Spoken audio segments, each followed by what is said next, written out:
We're live.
Welcome to another edition of the Willy Bragg Show. But today, this is the Willy Bragg Show Saturday night feature. And that is the Willy Bragg Show in partnership with KRTD Media, whereby we are in partnership spreading the message of the progressive message and trying to pursue excellence in journalism and truth telling in the progressive muckraking tradition. So let me start by saying hit the like button and hit the subscribe button and the notification bell on KRTD Media if you're watching on KRTD Media, or if you're watching on my channel on YouTube, do the same thing. Hit the subscribe button, hit the notification bell. Also, do the same on Twitch, and do the same on some of the other platforms, on Twitter, on the just Facebook, all the appropriate platforms that everything is being streamed on tonight. And always hit the like button, because that also helps with the algorithms. With the algorithm gods being the way that they are and everything, we need all the help we can get with the way that alternative media, independent media is being subjugated and discriminated against.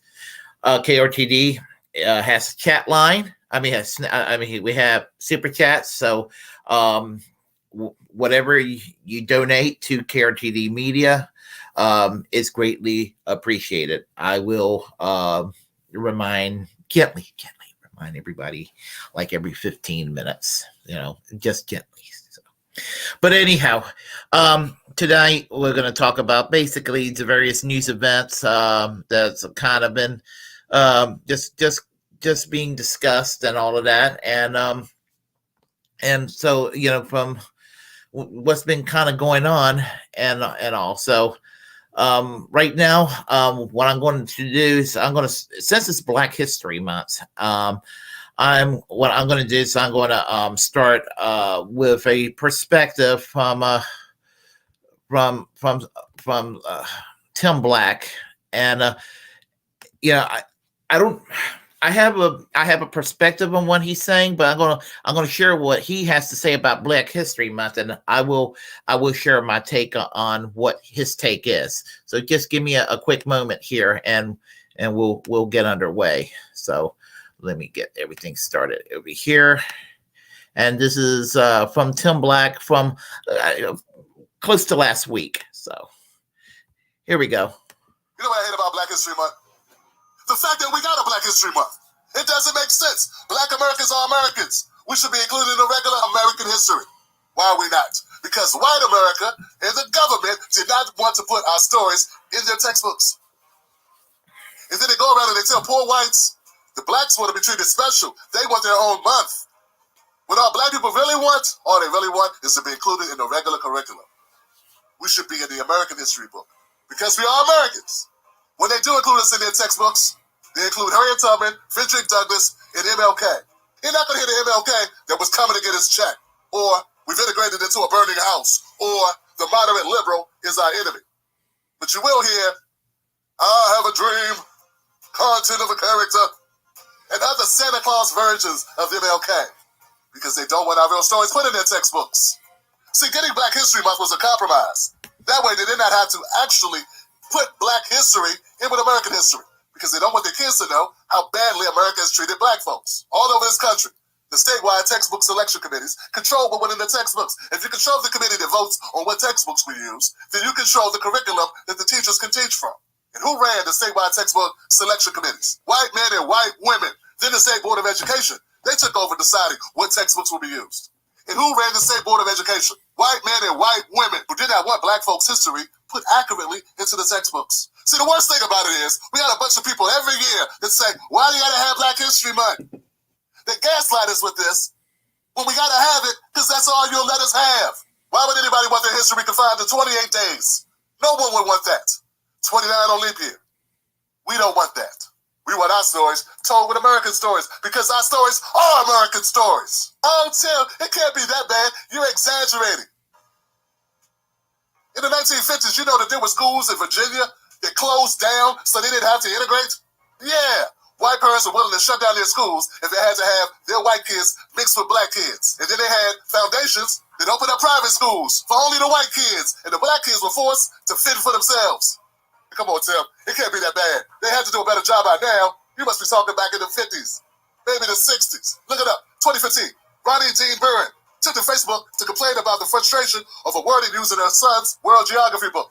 The book was published by McGraw-Hill. And in the book, they called African slaves workers and immigrants, not slaves. This Houston mother complained that this watered down the actual history of Black Americans. And she was right. That wasn't 50 years ago. A lot of conservative folks like to quote Morgan Freeman, where he said, we should not have a Black History Month. What they leave out is, he wasn't saying Black history shouldn't be taught. He's basically saying what I'm saying is that Black history should be in the curriculum. It should be a part of American history, not be separate from American history because it's within American history. And for the record, Morgan Freeman just had on his own movie studio, and maybe he liked to keep on making movies, so he had to be a little careful about the words he used on CNN. He is worth $250 million. Maybe he'd like to keep that $250 million. That was a little harsh, young man, you think? Nah, I could have went harder, Morgan. Trust me.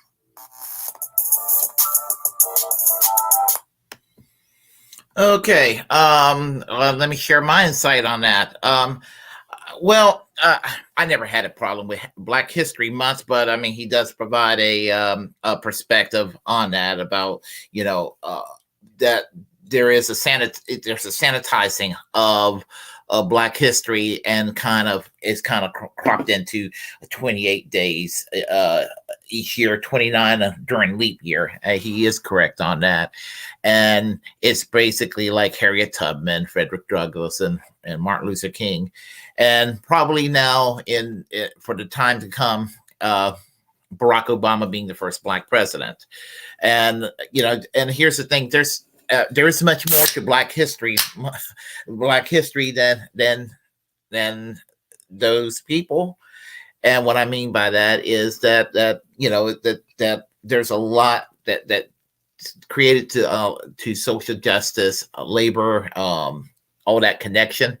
And that's probably one of the biggest problems I've always had with Black history is the absence of labor as an emphasis. I never hear any talk about A. Philip Randolph. I never hear any talk about, about his contributions. And a lot of people are not familiar with A. Philip Randolph, and he was in many ways a predecessor to Martin Luther King. Very few people know, for example, that Washington, D.C. Was desegregated 20 years before the March on Washington in 1943 by executive order. Because 1943, A. Philip Randolph was getting ready for a march on Washington for civil rights. we were, basically in the middle of World War II, and when we were fighting fascism, trying to fight against fascism, and racial segregation is a form of fascism. So it was just like we're going to be fighting Hitler and fighting Mussolini, and fighting, that type of ideology. We need to challenge it here at home. But you got the internments of Japanese Americans in the camps and all of that as well. But here was A. Philip Randolph trying to work for civil rights for Black Americans and all Americans for that matter. And so he tried to set up a civil rights march in Washington that made the Roosevelt administration very nervous, even though they were sympathetic. And even though they were sympathetic to this, what happened is that he was worried about segregationist Democrats in the South being super offended, and it could harm him in the presidential election and then next year. So what happened was that he begged A. Philip Randolph to call off the march, for example, and sign an executive order as a compromise to desegregate the city of Washington, D.C. So, but while that's too much of a compromise on one hand, I think it kind of did jumpstart a movement that would have been delayed maybe decades longer had that not happened. But that's just a caveat of what I'm saying when it comes to the movement. And I think that people in this country, a lot of historians, educators, that sort, they try to disregard in all forms of history in America the socialist contributions to American history that made a life better for America. Not even particularly related to Black History Month. I went to the Smithsonian in 2005 and just wanting to find anything on socialist history. Couldn't even find anything on basic labor history that much to be emphasized on. That's where we're at in America right now. Just even basic labor history was not even emphasized. That's got to stop. That's a trend that needs to be reversed. But I largely agree with what he said from his perspective that it's basically it's not really taught in as a mainstream in the course, and the Black contribution to American history is mainstream American history, and there's no reason why it should be treated separate and supposedly equal with a tokenistic Black History Month. So that is a refreshing perspective there. So anyway, I just thought that was interesting and all that. So let's go on with the next story, and that's going to be Glenn Greenwald's system update, talking about Ilhan Omar being taken off the Foreign Affairs Committee last week, and it was somewhat of a foregone conclusion that it was going to happen. It was not exactly a shocker, but it caused a little bit of a stir. So we'll listen to what he has to say, and I will share my perspective on that as well.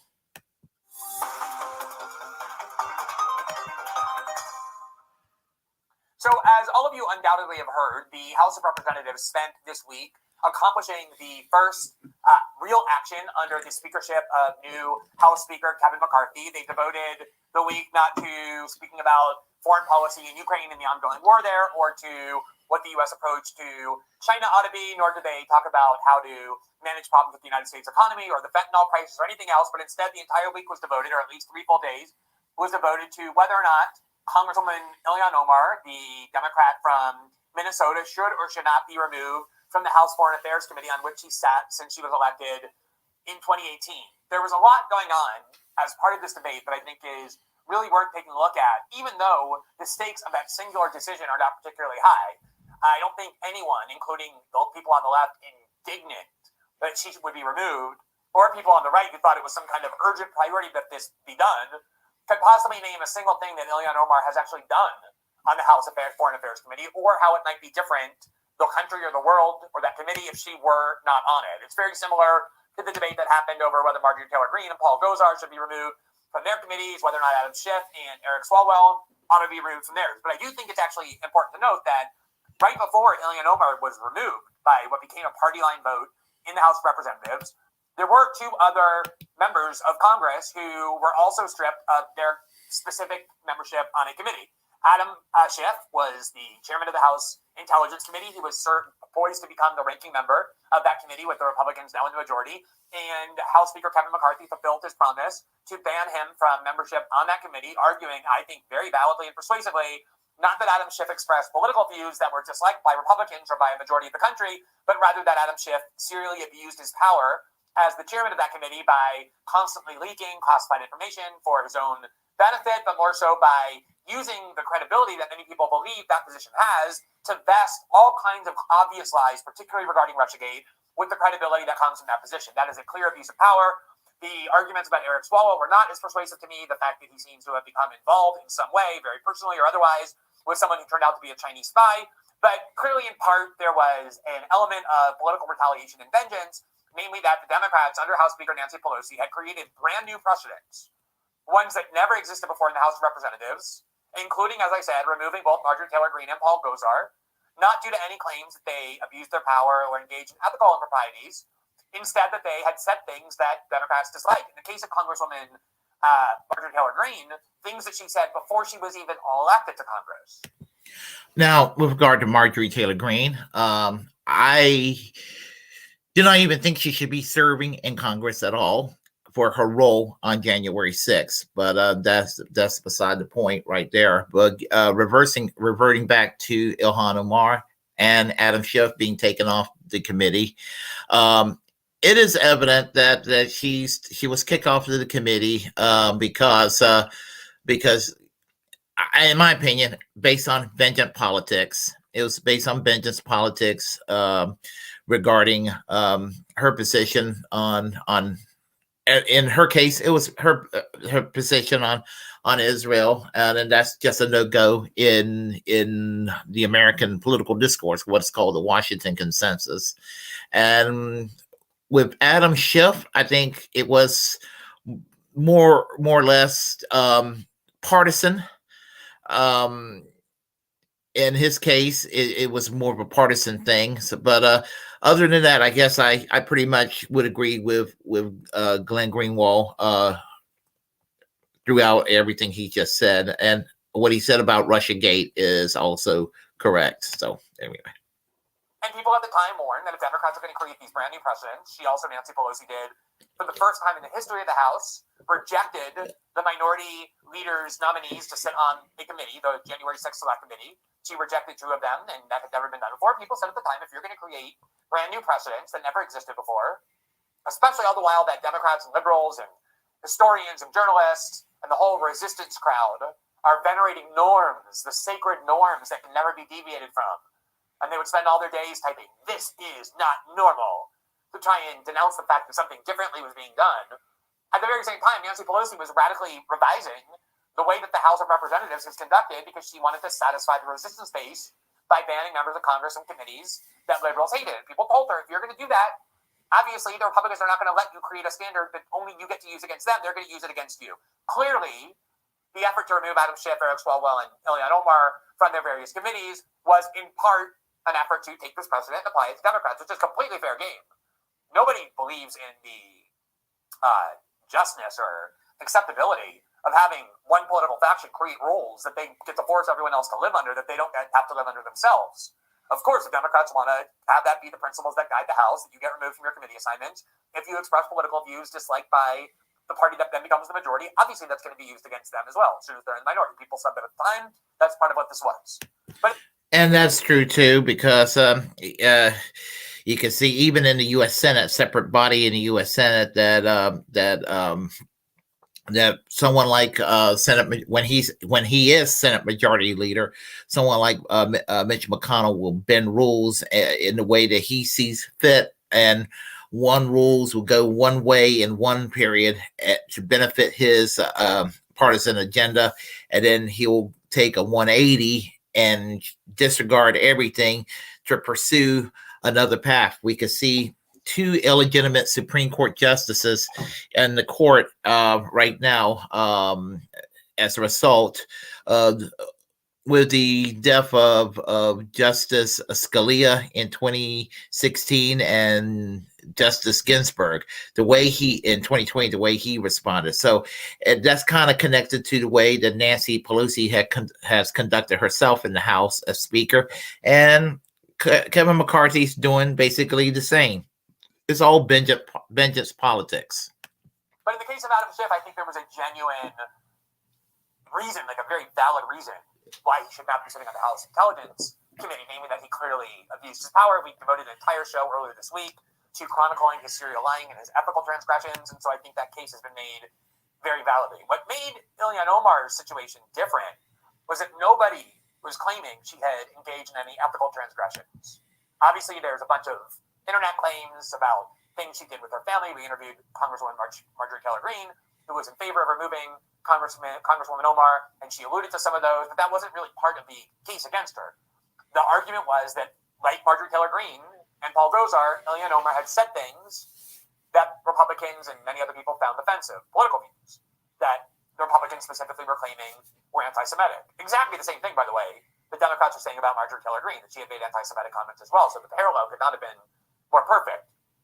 And to their credit, there were a lot of Republicans in the House caucus, including Matt Gaetz. We showed Congresswoman Greene this video where Matt Gaetz in an interview said, obviously, I'm totally in favor of removing Adam Schiff and Eric Swalwell from these committees, but in the case of Ilhan Omar, I'm really undecided because I'm very uncomfortable with the precedent that says we will remove you from your committee assignments not because of ethical rules you broke, but because of political opinions you expressed. And Marjorie Taylor Greene, when I confronted her with that video or showed it to her and asked her to respond, did respond, and then at the end she said, and by the way, I bet you're going to see that at the end of the day, Matt Gaetz goes along with us and ended up voting to remove Ilhan Omar, and she proved to be correct about that. But there were multiple House members who were uncomfortable on the grounds that that's a bad precedent, even though Nancy Pelosi herself said it, the Democrats said it. We don't want that to be the precedent going forward. And so a lot of them were not going to vote yes unless they were given compromises and changes to the House rules that make it more difficult going forward to remove members of Congress from House committees because of their political views.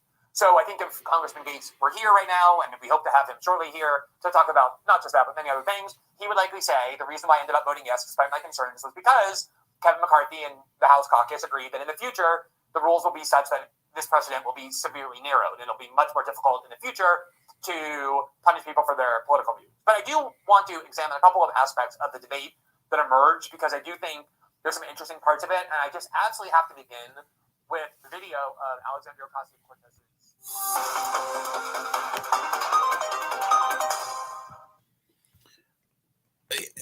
Well, the thing about Glenn Greenwald is he gets a lot of pushback because sometimes he gets the impression that he has joined the other side, and he doesn't change his position because, I mean, he doesn't allow political trends and political alignment in Congress or in the White House or in the country to alter his political worldview. I mean, his political worldview has never changed that much, whereas everybody else on the left and the right will change according to the partisan direction and the partisan winds and whims of the times. And so he gets a lot of negative pushback because of it. But I think that Glenn Greenwald is a very valuable person in terms of what he does as being a truth teller, a whistleblower of sorts, and one heck of a civil libertarian. If I was president, I would point him to the U.S. Supreme Court or point him as an attorney general. I would do just that because I think he's that good. So anyway, let's go with the next story here. And we're going to talk about Ana Kasparian and Ben Shapiro. That's right. Ana Kasparian was on the Daily Wire debating politics with little Ben Shapiro. This is interesting. So, all right. And let me get everything set up and we'll get underway, and I'll comment as I see fit. So, all right, here we go. Like to see the Democratic Party pursue. You're a legislator now. You've been elected president. What's your first initiative as president of the United States? You couldn't do this unilaterally, but I think one of the main policies that would improve a lot of these other issues that we're talking about is healthcare.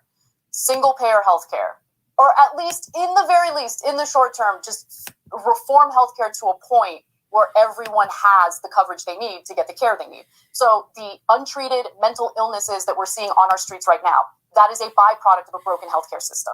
I want to fix that. That would be, again, the number one thing I would focus on if I had the power to really make that change. So, obviously, I think that we all see the problems with the healthcare system. It's sort of a weird Frankensteinian monster, this sort of private public monster in which virtually all medical care in the United States is publicly subsidized at some level by Medicare, Medicaid, by hospital reimbursements that are involved with local and state regulation.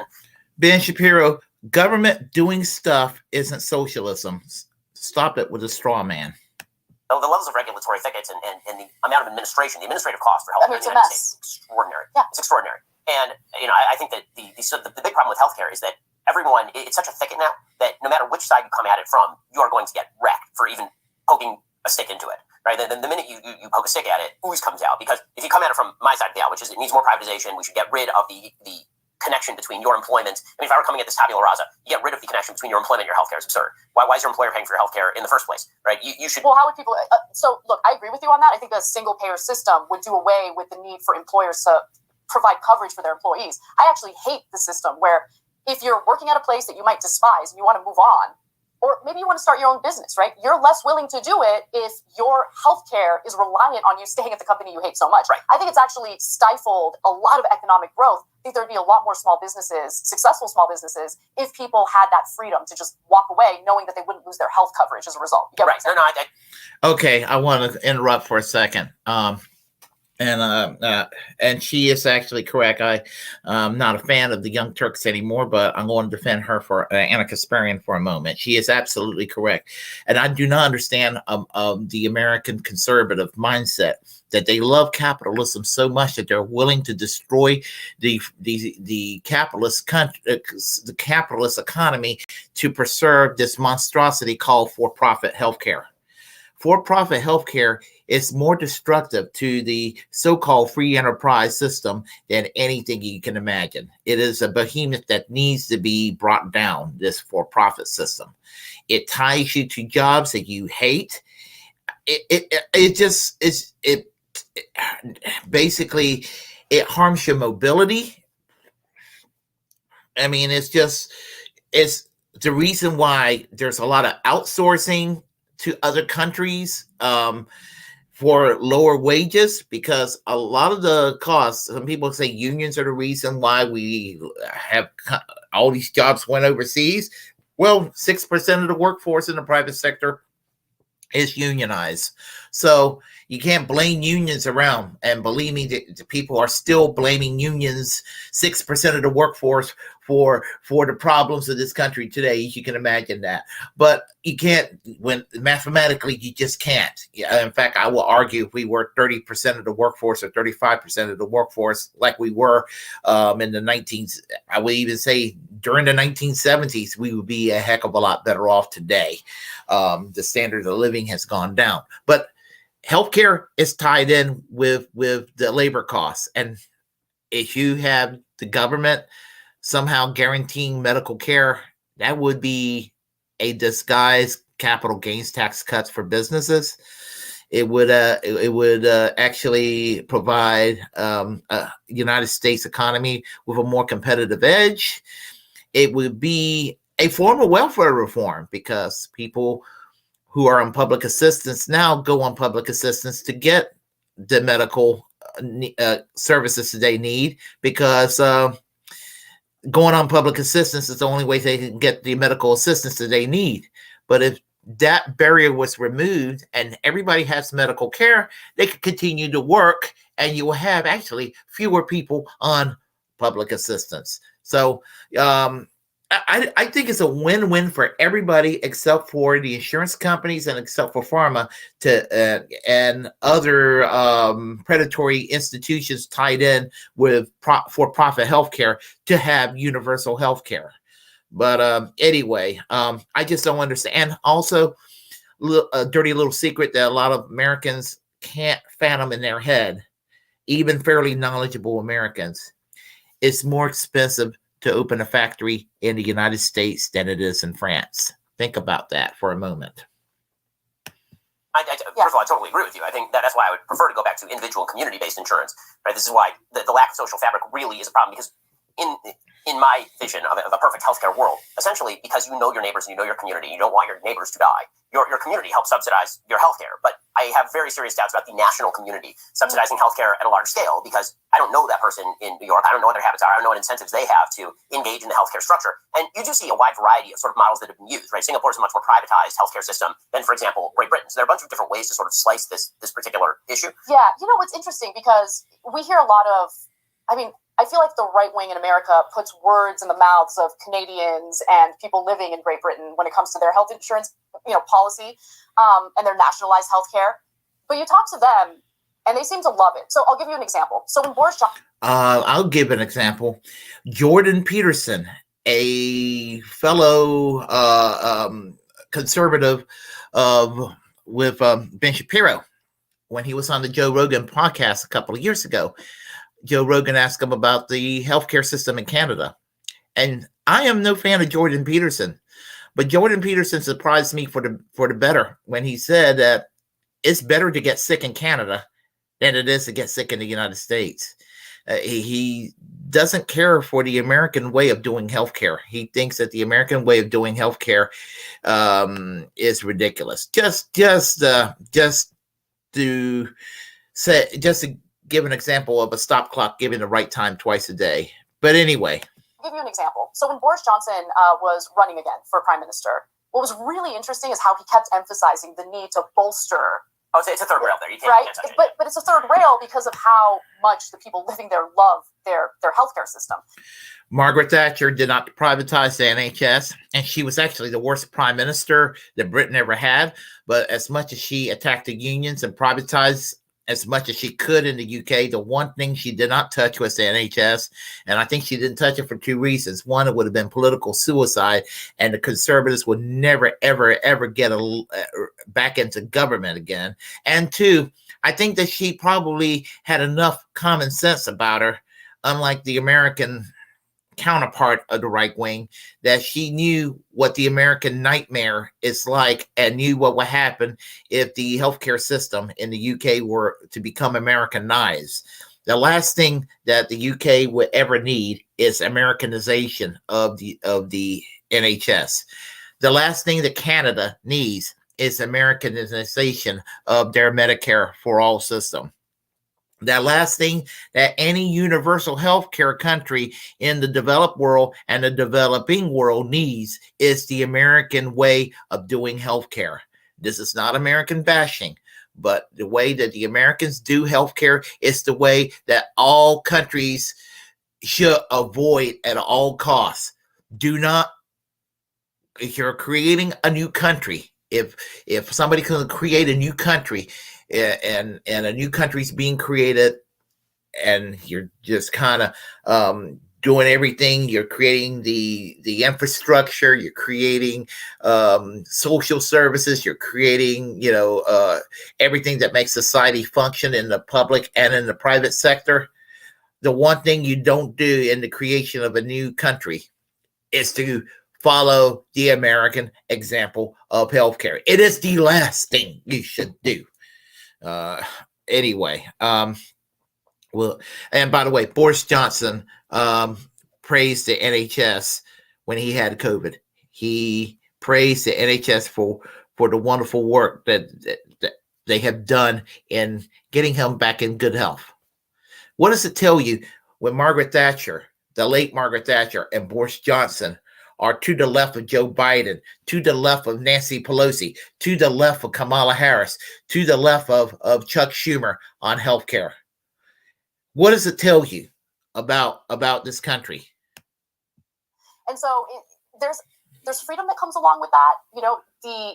When you consider the fact that our life expectancy in the United States is comparable to that of Cuba's, there's something broken in our system. Well, I mean, so first of all, I mean, whenever we get into these sorts of discussions, you have to start looking at apples to apples comparisons in terms of the demographics of the United States, our age, the ethnic composition of the United States, because different ethnicities actually have different health problems disproportionately.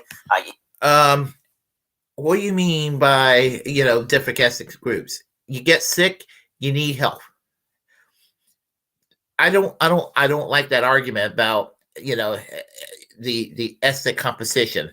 I hear that argument, and it's a soft racist argument, like we can't have healthcare in America because we're too diverse. I don't like that argument, and because that's what it sounds like to me. Humans get sick, and they all need help. Because what I think it is, that there's a subconscious that this is something that's free, and somebody's going to try to make this racial argument. This is one more free program for what they perceive as a form of welfare, and it's not a welfare program, and it's or what have you. This is basic class reductionist, common sense, meat and potatoes, practical. A program that's going to work for all people. It's going to be good for businesses. It's going to be good for individual Americans. It's going to be good for society as a whole. And we are absolutely moronic as a society for not having a universal healthcare system set up. Shame on the United States. You have to look at the poverty rate in different areas. Obviously, the life expectancy in Vermont is significantly higher than life expectancy in, say, Alabama, and so that is a wide gap that is not really attributable necessarily to healthcare quality, because again, the same national system applies to both Vermont and Alabama. So you have to. The United States is also a country of 340 million people. Cuba is a country of significantly fewer people. Right. So I mean, all of these. This is why I sort of object to any attempt to use Norwegian models and apply them to a significantly more diverse, heterogeneous, and large country. Well, okay, so let me get into that, because if you look at what's worked, because Cuba, I mean, obviously incredibly poor country, especially with embargoes and all of that. Donald Trump declared it a state sponsor of terror, which led to other countries feeling very uncomfortable doing any business with Cuba. So its healthcare system is severely under-resourced. But what they've done correctly is they focus most of their energy on preventative care, because preventative care is less costly than just allowing people to get super sick. At that point, whatever illness they have is a lot more costly to deal with. So they're like, all right, we don't have the resources. We just got to make sure we really hone in on preventative care. That's worked out. Another thing Cuba has done historically, and I don't buy the fact that Cuba has crappy healthcare. Cuba has overcome a lot of obstacles because of the embargoes and just basically the United States and trying to bring them down. I'm not exactly a fan of every aspect of the Cuban government as far as their system is concerned. But the one thing I won't take away from them is the fact that they have provided medical care for everybody. They have provided education for everybody. They have provided housing for everybody. They have provided jobs for everybody. And that is a good thing. That is not a bad thing. What is the United States' excuse in that regard? When the United States usually go overseas, what do they like to do? The United States like to go and drone strike. They like to bomb. They like to wage sanctions and embargoes. When Cuba goes abroad, while Donald Trump's saying they're exporting terrorism, usually what Cuba exports are doctors, nurses, medical assistance to people in need in other countries. And that's what Cuba is known for internationally when they go abroad to help. And so I don't know exactly why the United States acts like Cuba is like the worst country in the world. In fact, I don't get it. I really don't get it. Even if you're going to go and judge Cuba by its quote unquote communist system, as far as communist states are concerned, it's not even the quote unquote most oppressive. They're actually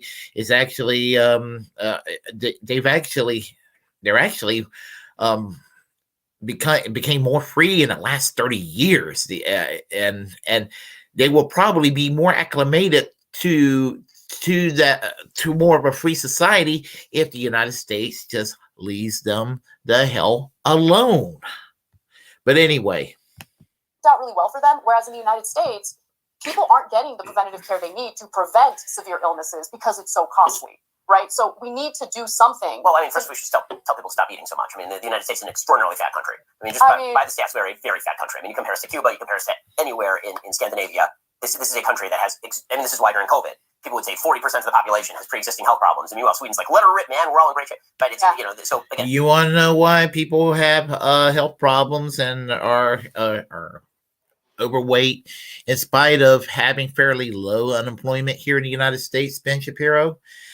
This is because people are working longer hours and that means people were either working in jobs where they have like a horrible swing shifts where they're working these crazy hours throughout the week. In a 40-hour week, they're working 12 o'clock to 9 p.m. One evening, having to go to work 7 p.m. to 4 p.m. the next day, having to go to work 10 o'clock to 7 the next day, and people can't adjust their lives to a routine. That doesn't help with people's routine, and they're not able to get themselves physically in shape the way that they need to if they want to do that because they don't have the energy and they don't have the time to do that. I know I used to have those kind of hours, and until one gets stable hours, and in other countries people do get stable hours, it's more commonplace. Here in America, again, exceptionalism being usually American exceptionalism being in a more worst case scenario, we happen to do things in a very backwards sort of way.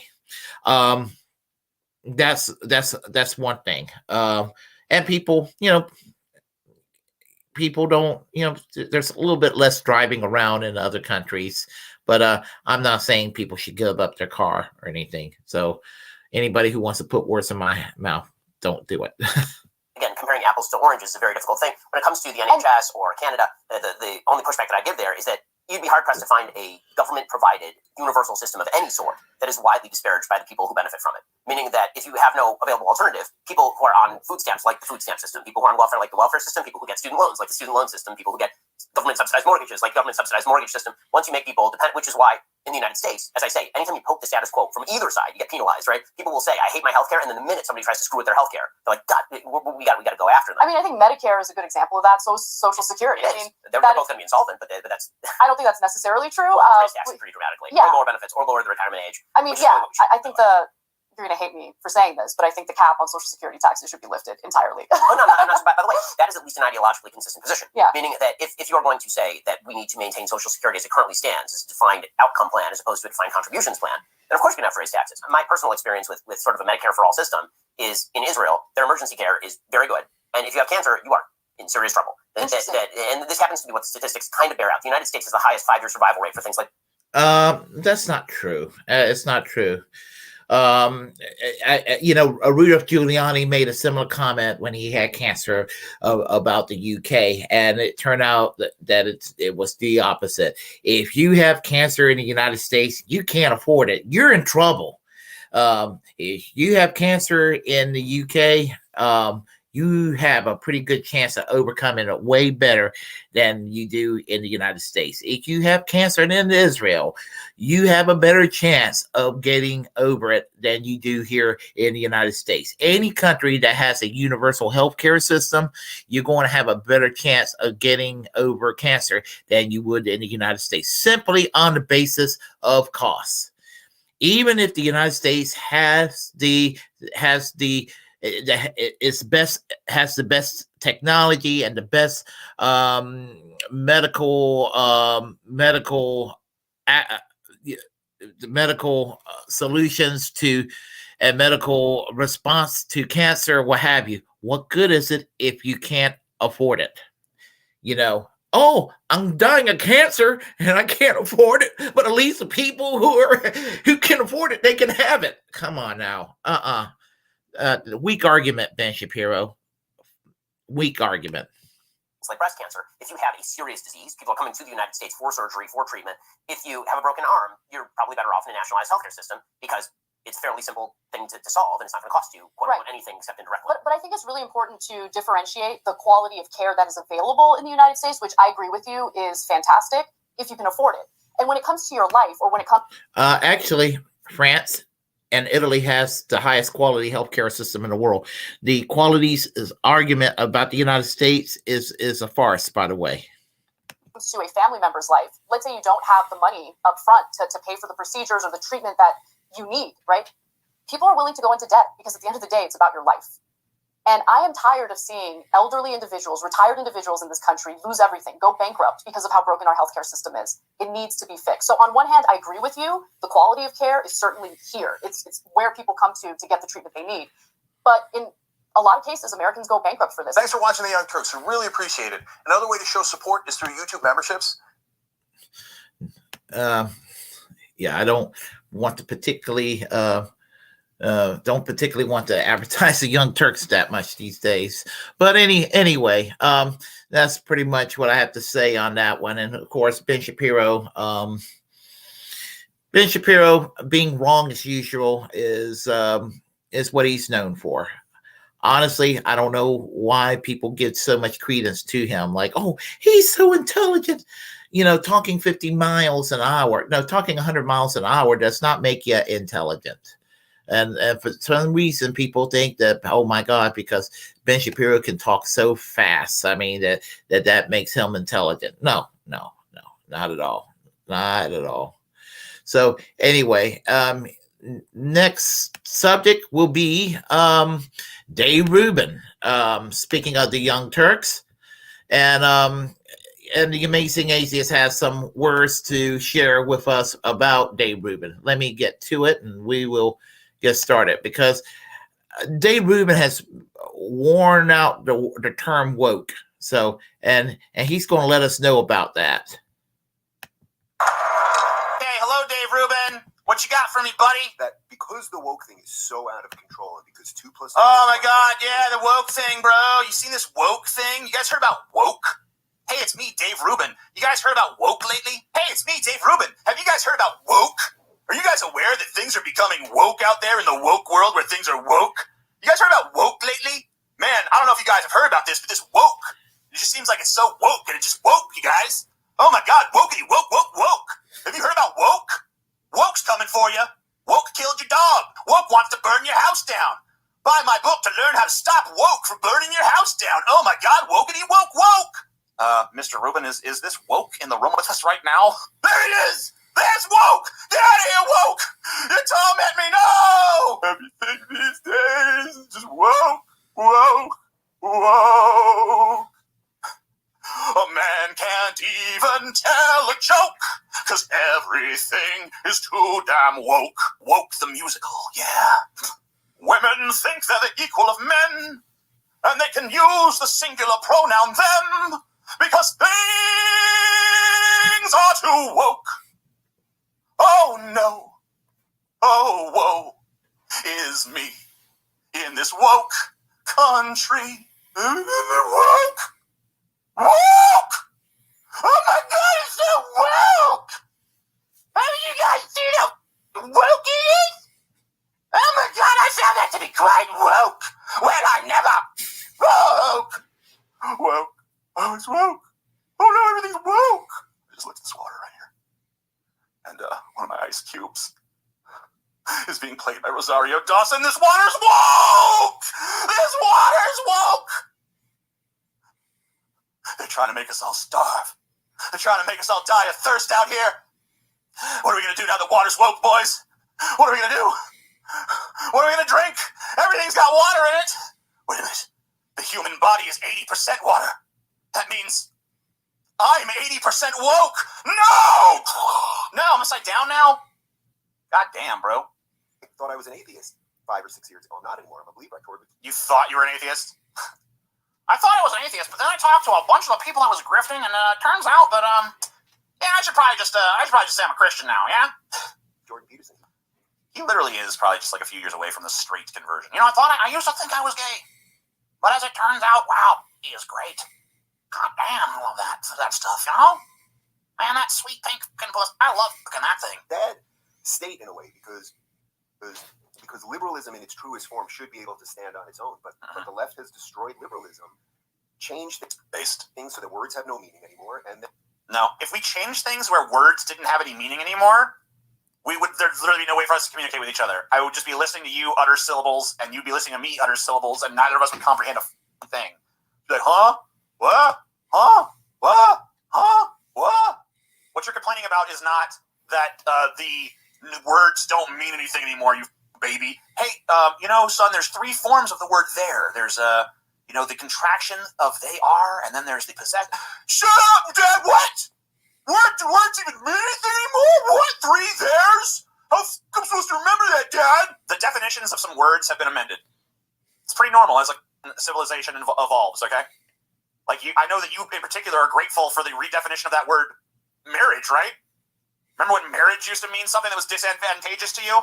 And then we made some changes to the definition, and now you like it? Remember that? Remember when that happened? You fucking putz? How much credence did you give back then when you saw some right-winger being like, do words even mean anything anymore?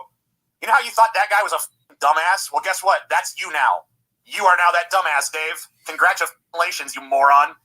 Then people will go to religion. I'm actually not saying that religion is bad. I'm not saying that at all, actually. I think at the end, societies somehow need an organizing principle, and I don't know that there is one better than belief at some level.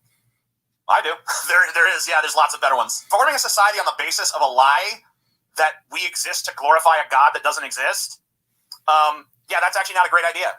Turns out it's way better to base a country on reason and empiricism and things that are actually provable. I don't know. When people started doubting the veracity of Jack and the Beanstalk, that's really when society crumbled. It turns out that fairy tales are a good basis for any civilization. Now, there's no system under the sun that's free of problems. But until we actually pull our heads out of the God ass and decide we're going to pay attention to how things really are and what's actually happening and data and stuff, until we start to do that, things are never really going to be all that great, okay? And even then, it's a lot of hard work. But it'd be pretty helpful if you guys would get on board with not being told, please. Can we just maybe give you money to go away and shut up? Can we just start a grifter retirement fund where we just pay all these grifters to just go the fuck away? Give them one cash lump sum, this is what you get, but you got to go away forever. There'd just be new grifters rising up to take their place. Because, the problem ain't really the grifters, to be honest with you. The problem is the people being grifted. The problem is the huge segment of the population that actually is receptive to this kind of messaging. Because they're the ones who want to hear this. Every motherfucker that you see in front of you spreading these talking points does not actually believe them themselves, as evidenced by the fact that they're smart enough to utter a sentence, with the exception of Glenn Beck. He might actually be stupid enough to believe the nonsense that he spews. But the rest of these guys, they're too smart to be saying the stuff they're saying, because the stuff they're saying is demonstrably idiotic beyond what any person of reasonable intelligence could ever assess as a factual thing.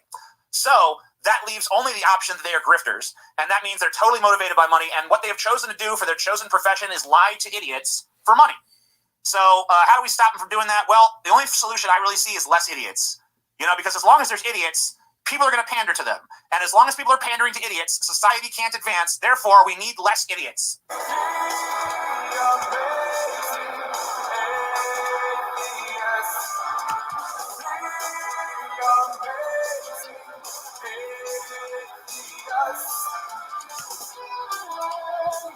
Okay, ready?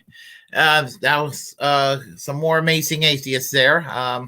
And I think he's onto something about that with Dave Rubin. And the thing about it is that Dave Rubin is he's such a disingenuous, cringy individual. And I can't ever forgive him for the damage he has done to the left since I'm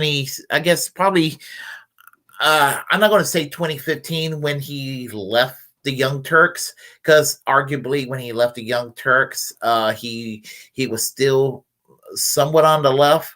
But I think that the grift started to take place maybe before the 2016 election, but definitely after the 2016 election, the grift started to take place. And by 2018, he was totally gone in Trump land for sure. They're totally gone into Trump land. There was a debate about it, speculation previously. He was he was a Bernie Sanders supporter at one time. He was a Bernie bro, believe it or not, at one point. But you know, like most people on the online left were in 2015, 2016. But he ended up you know, doing what Tim Pool did, kind of drifting into right wing land. Now, I really do believe that had had Milo Yiannopoulos, whatever the heck his name is, had not done the grift and become heterosexual again or what have you, I really do believe that Dave Rubin would have done that. I really believe that maybe he even resents, he probably resents Milo for beating him to that grift. Because I really thought that was going to happen with Dave Rubin. I really thought that he was going to go and tell everybody that he's now straight. I still think it's going to happen one of these days, that he's going to do that as a grift. But I think he's just, it's going to be delayed maybe a decade or so. But I think that grift is going to happen, but he now has to delay it. So, but you know, everything is woke in his eyes, and I'm tired of that word. Tell you the truth, I'm tired of that word because, you know, I consider myself, in a sense, an anti-woke leftist, in the sense that I don't pearl clutch over maybe a tasteless joke or something like that. And I'm a free speech person, and I'm anti-cancel culture, and that's my brand, and probably too much of my brand. But at the same time, what makes me squeamish about the term woke is when I hear it, it's gotten to be from critiquing people who might be a little bit too annoying on the left, being pearl clutching, and being downgraded to anybody who has just a slightly center left opinion. So, you know, I could foresee a time period where the Republicans take over the U.S. Senate again, and Mitch McConnell, at the age of 159, becomes Senate Majority Leader again. You know, Mitch McConnell. Oh, Mitch McConnell. Oh, we came up with new Social Security reform, and we're going to raise Social Security. We're going to raise Social Security age to 90. From 67, you get your full Social Security at the age of 90. And the Democrats, being what they are, little Chuck Schumer will be like, no, Mitch, I'll tell you what we'll do. We'll compromise. Instead of 90, we'll raise it to 85. How about that? And then you'll hear some of these right-wing talking heads and be like, you see what Chuck Schumer and them Democrats doing? They don't want to cooperate with Mitch McConnell raising the trying to save Social Security, raising the Social Security age to 90. That trying to keep it at 85. What? That's woke. I mean, that's the kind of thing that's going to happen. So Mitch McConnell go around and be like, I'm trying to save Social Security, and we're going to raise it to 90, and I'll shut the government down if we don't raise it to 90. Well, you know, because Mitch McConnell, and you know, and I know how to twist people's arms and get my way around. I may be 159 and I'll be 200 years old pretty soon, but I can get I can go and I know the institution like anybody else. I can twist arms, and I can certainly make all these politicians fall down on their knees.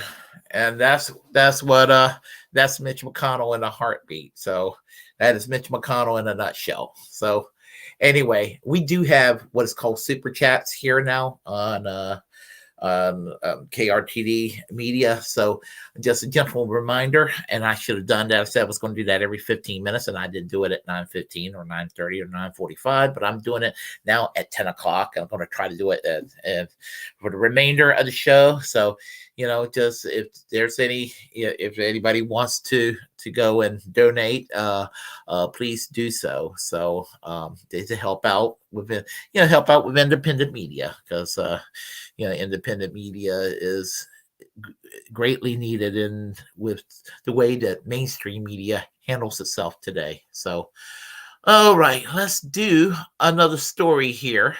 And we'll do a story here with this is I think most of y'all know who Jen Perlman is. She had guys from Due Dissidence. I guess you could say friends of the show here. They were guests on my show somewhat recently.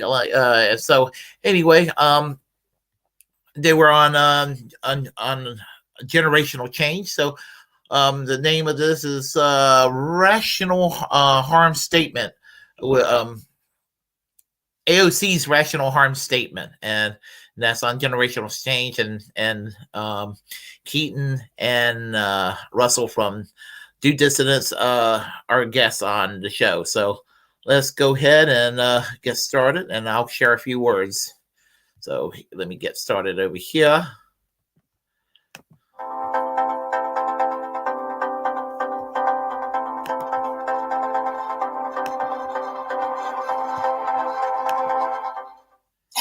To stop having all this big money.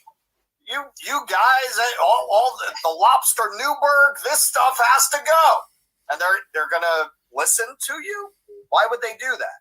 It's a private club, it's a private party with private funding, and they have zero interest in changing that. If you show up and you start yelling about democratic process, in a pinch, they'll do what they did with the primary. They'll go to court, and if they have to, they'll admit this is all a sham, as they did in open court. It's all a sham. It's a private club where read the fine print. We're under no obligation to run a free and fair primary. Did you notice we have super delegates? Does that seem like a party that's interested in what you think about who should be elected? Take a hint, guys. Take a hint. I mean, at the end of the day, all the Bernie people, all of us who got involved in that, it was very naive. In the end, look, I think a lot of us have mixed feelings about Bernie at this point. He has a lot to do with why we're sitting here speaking now. But at the same time, Jimmy Dore was right. I'm going to get a bumper sticker. Jimmy Dore was right. Yes, he was sheepdogging everybody into that party. And if you don't mean revolution, don't say revolution. If you really mean revolution, that's revolution. That means when they steal it from you, you go and run as an independent. You go. You're in the best position to start a credible third party of anyone since the founding of the Republican Party, and you won't do it, then don't talk revolution. Don't talk that shit. The saddest thing about that was Yeah, I agree. The dirty break was needed during Bernie Sanders' campaign in 2016 and 2020. That was when the dirty break was needed. I have nothing against Marianne Williamson, but the dirty break, I don't think that she's going to pull. The dirty break was needed during the Bernie Sanders period. That ship has passed. All of the Hill bots used to throw at us how Bernie is just a branding exercise. This is all a sham. And in the end, they were right. In the end, they were proven right in that regard. Keith? Yeah, I mean, well, I was just going to say, that was a broader answer than I would have given, but I guess, that's fine. When it comes to, AOC and her recent statement about relational harm, I think that speaks to everything that you just said there, to these people, once they get in there, their relationships are what matter most to them. And the thing that I found really interesting about the Republican forced to vote episode that they just had on their side is that there was no relational harm suffered by Lauren Boebert or Matt Gaetz or any of them. There was no relational harm. They pressed for a new church committee, and they got that new church committee 221 to 211. Every single Republican voted for their new church committee. They didn't lose one goddamn person, so they suffered no relational harm. What does relational harm mean? You either get the votes or you don't get the votes. Doesn't matter whether they like you or not. Who cares? Who cares? The bottom line is, are they going to vote the way you want? And in this most recent example, the Republican Party came out of it totally unified when it came to what matters, which is how they vote. And the only reason they had that vote in the first place is because Matt Gaetz, Lauren Boebert, et al. Put their leadership through 14 rounds of humiliation and scared the hell out of them to the point where they say, okay, fine, we'll have a vote to form this committee. And every single Republican voted the way the 20 Freedom Caucus holdouts wanted them to vote. So there is no real relational harm in any actual political sense. Maybe you get talked about at cocktail parties in a way that you wouldn't want to. You think Matt Gaetz cares about that? I don't. Lauren Boebert, does she care about that? Doesn't seem like it. That's how you got to do it. That's how you got to do it if you are a quote-unquote fringe faction within one of these two major parties. And on the right, they have people who are willing to do that. On the left, we don't. And it's that simple. That's how it goes down. That's what they said about Reagan, right? He primaried Ford, right? He was a fringe radical doing great relational harm to his reputation. 4 years later, he was the president. Right. That's how you do it. Republican Party is infinitely more democratic. You know, like they don't have super delegates. Go figure. They actually go with what their base wants. I don't agree with them on policy, but as far as their party politics go within their party, they're infinitely more democratic. And imagine what would happen if the actual progressive caucus was actually progressive and acted as a caucus. Well, I agree with Jen about, in some ways I agree with Jen, but where I disagree with Jen Perlman is that where there is a limited democracy in the way that she describes the Republicans, it's backed by big money. So I don't know how much democracy there actually is in the Republican Party. I probably would guess probably not any more so than there is in the Democratic Party at the end of the day. So anything that looks like there'll be more democracy to me still looks like a facade. And with regard to what Keaton was saying, I wish that the Democratic Party, those they are considered fringe in the Democratic Party, the squad and friends of the squad, the fellow travelers, I guess you can call them, the adjacent people to the squad. I wish they would have done what the Freedom Caucus people did to Kevin McCarthy. And again, 2 years ago, if they could have just drug Nancy Pelosi through the mud in the same way that Kevin McCarthy was dragged through the mud, I mean, and even if nothing would have been done, the fact that she would have been humiliated the way that Kevin McCarthy was humiliated, that would have, even though nothing would have been done, the punishment that they would have received for that would have been marvelous, because it would show, at least it would have been a symbolic message. You know, you blank with us, this is what you're going to get. So I almost cursed. I'm trying not to, because we're monetized anyway. Because that's what I was just saying. Like, I don't understand the point of having any of those groups that don't do anything. And the only thing that Gaetz and company did really was have things brought to the floor for votes, which, by the way, shouldn't be something that a representative of people should have to fight tooth and nail to have happen. So to me, that's just crazy anyway. And what it really comes down to, Alex, I don't think it's relational issues. I think it has to do with AIPAC and the Democratic Majority for Israel issues and the threat of being primaried and the threat of a lot of things happening to you if you don't comply. That's what I think. That's the relations I think she's speaking about. Well, they don't want to wind up in the Chris Cuomo garage doing interviews. I saw that. How mean they were to him as a child. Yeah.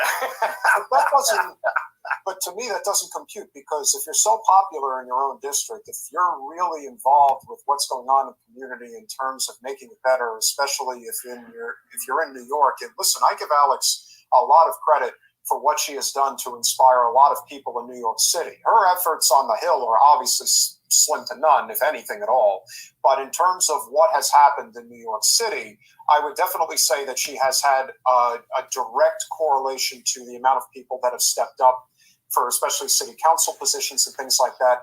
But in terms of actually sinking your teeth in and actually being a problem for the electoral, establishment, if you will, she hasn't taken that lead. And I don't think she's going to take it anytime soon, because as many have suggested, she's playing the long game. And unfortunately, in the Democratic Party, you could be playing the long game for 20 years, because the leadership of that party, they're all in their 80s, with the exception of now of Hakeem Jeffries.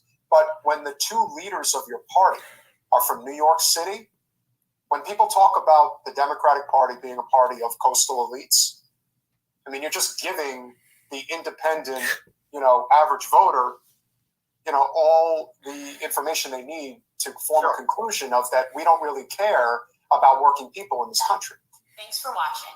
If you want to support our mission to transform politics into service, please like this video, subscribe.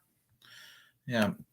I enjoy watching generational change from time to time. Thing about it is, that Hakeem Jeffries, sadly enough, is a turn for the worse for the Democratic Party. It is the worst, because Nancy Pelosi is as shrill as she was.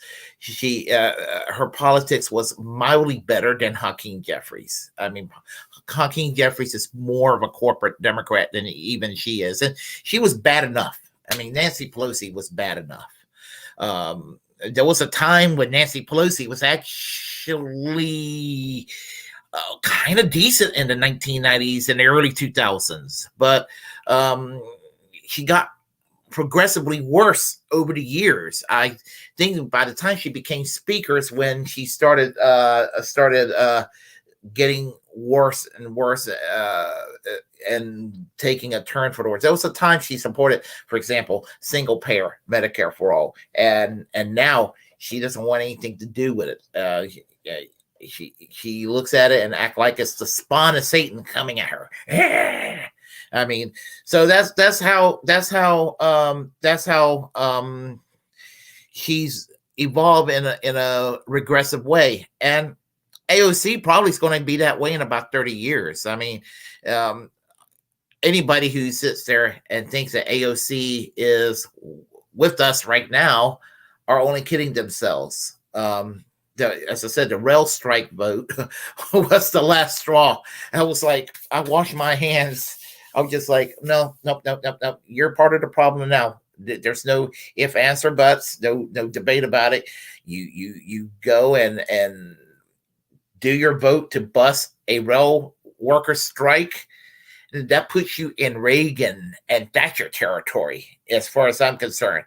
And when you're putting Reagan and Thatcher territory, in my eyes, the vitriol inside my head towards such a person, towards such a politician, it gets to the point where I can't forgive. I can't even forgive a pretty face like AOC. A pretty face and charm can get you so far. So anyway, let's go with the next story here. Let's see here. Oh yeah, we just played Generational Change. So this is a fellow Floridian, Farron Cousins, who hosts Ring of Fire. So hold on here, and he's going to talk about Marjorie Taylor Greene and Matt Gaetz and people of that sort. So here we go, and I'll share my words. So let me make sure I'm set up. No, I'm not set up yet. So, all right. Let's see. Oh, by the way, before I get started, to let y'all know, KRTD Media, it has we've got super chat set up. So if you feel inclined to donate right now, please do so. No pressure. Just saying. and I will go and play you some Ring of Fire, good old Farron Cousins. So let me get everything set up over here. Yeah, we'll do that right now. Okay. How can we survive if people who hate our democracy are now in charge of part of our government? And I think I actually just picked a bad question to end on, because that's not a question I know how to answer. And that's very, very sad for me that I can't give you a clear answer for that. But I do think what we have to do is we have to pay better attention to who is getting in office. And, George Brown, who asked that question, obviously he's paying attention. You're listening to this podcast, obviously you pay attention. I do this every day, so obviously I'm paying attention. But what we have to do better is make sure everybody else is paying attention. We have to make sure the vetting process is better.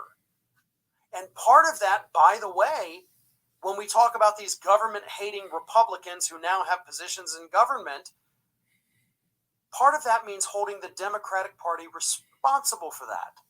See, that's the other side of it. Because these Republicans, yes, they get into office claiming we hate the government, we're going to destroy the government, I've attempted to destroy the government in the past. Great. How'd the Democrats friggin' lose to you? We have to look at our own failures to get these people from not being elected.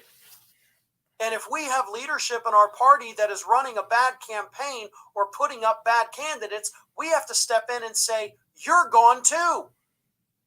You botched this. And yeah, by the way, I'm looking at you, Nassau County, New York Democrats who allowed George Santos to flip a seat from Democrat to Republican by lying about everything under the sun. Y'all should have caught that. But they didn't. Now we're left with this. Thanks for watching. And if you like what you saw, don't forget to like, comment, share, and most importantly, subscribe to our Ring of Fire channel here. Okay. Farron Cousins tends to be kind of a normie Democrat in a lot of ways. But the reason I do like to listen to his program is like even though he is a Democrat, I think that the way he sets up his argument is he knows why Democrats end up losing all the time.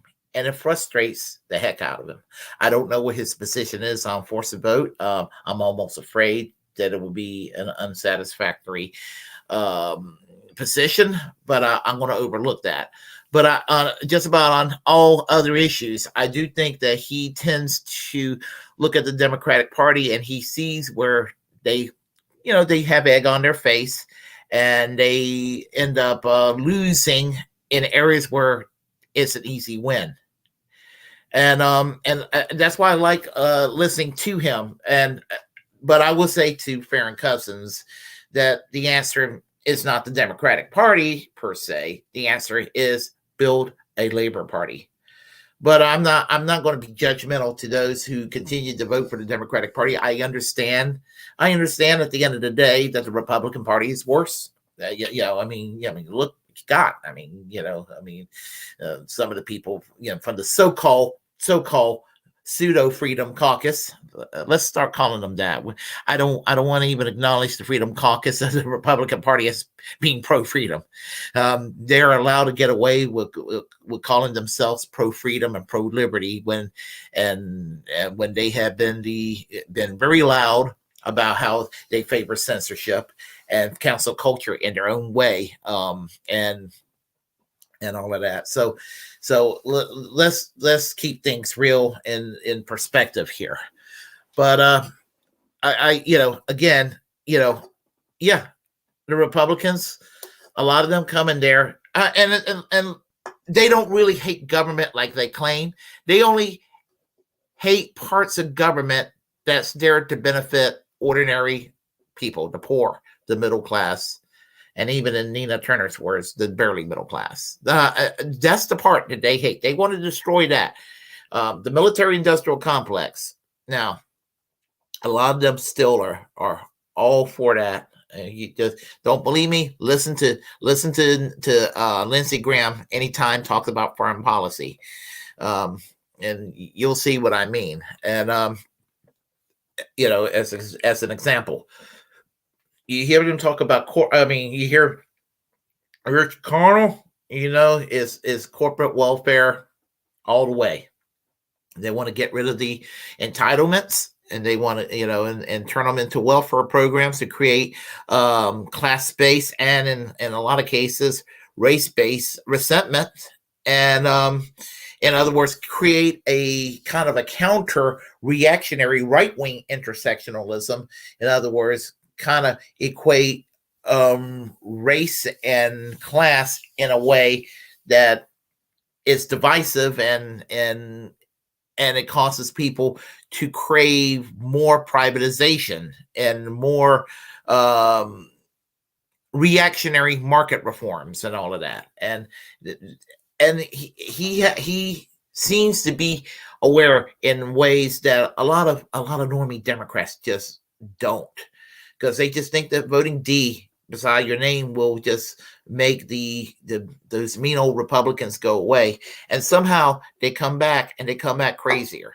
I can't say the word. I don't know if this is a considered curse word, but the S word attached to the word lib that my section of the left likes to use. I'm going to substitute the S word with crap libs. And that term, they breed reactionaries in a lot of ways. A lot of the modern wimpy liberals out there that they are proud to believe in nothing, breeds this kind of mindset, and the country ends up shifting further and further to the right. And then as the Republican Party shifts further to the right, the Democrats go and follow along and shifts further and further to the right. And then if someone like myself or much of my enlightened audience, see it the other way and don't quite see the eye to eye, and don't like to see the Democrats sitting there playing patty cakes with the Republicans, and wants to raise that ruckus like AOC promised that she was going to do several years ago, and she kind of broke her promise. But for those that wanted to raise that ruckus, they're called troublemakers and divisive, or secret Trump supporters even. I mean, that's the kind of thing that happens, And so anyway, I as I said, that's why I like to listen to. That's why I like to listen to Farron Cousins. Next story is Sam Cedar with regard to Congressman Ro Khanna. And I got a whole lot of things to say about Ro Khanna. So, okay, so it's the anti-socialist bill in Congress that took place last week and a half ago. That absolutely just made me angry, because I would never vote for a bill. Can we touch on that socialism vote really quickly before we move on? Yeah. Not sure if people saw, Bradley, I just sent the vote tally in samples, but yesterday the Republicans, who are really trying to get a lot done now that they've taken control of the House, introduced a resolution condemning the, quote, horrors of socialism. And why I think this is notable, because otherwise this would be just a fluff nonsense bill Republicans are posturing, right, is that there was a time period where there was a lot of debate about a procedural move on a vote for Medicare for all, so we could see which Democrats would be standing with Medicare for all and which wouldn't, and then you could use it against them in a primary process, and the battle lines would be drawn in theory. You would be able to see who was on the side of the left and who wasn't. Well, without this being a podcast branding exercise, this resolution was able to achieve the same result without much hubbub. And it's fascinating because Ro Khanna joined the Republicans in voting for this resolution denouncing the horrors of socialism. I think that there have long been some rumblings and questionings about his leftist bona fides.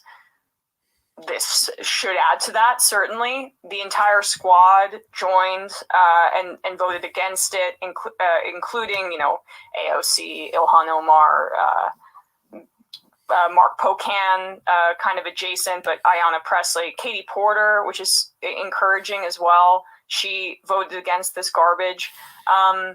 So it is interesting to me who voted for it and who didn't. And Khanna's seemingly has no explanation for it. I mean, this was such a stupid vote. I guess I'm not sure what the value of voting for or against this was ultimately, but if for people who think that a vote is some type of like full-on signifier, as I would imagine now, we're going to see a lot of people primarying those Democrats who voted against it. I mean, I would say this, that although I think this vote was stupid, and I can understand why someone would vote for that resolution. I don't agree with it, but like Khanna's probably contemplating a presidential run, wants to keep that door open. Right, like Galejo voted with it, right? And he's running for Senate in Arizona. I can see why he made that decision. But Ro Khanna is positioning himself as Mr. Progressive Squad guy. I'm kind of part of the squad, but I'm not, except clearly he has a different constituency in his district. Lots of Silicon Valley types there. It's just interesting to note that, because there were no stakes here. Unless you're a principled leftist, you want to put on the record that you're not going to stand against the horrors of socialism. But I would imagine that it's not one-to-one. But again, if there are people out there who were so desperate to get a notion of who they could support, this is a good opportunity for you to take down that list and go out and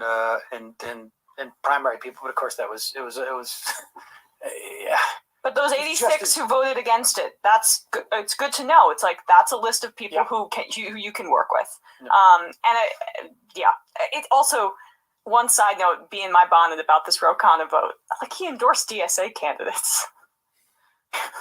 I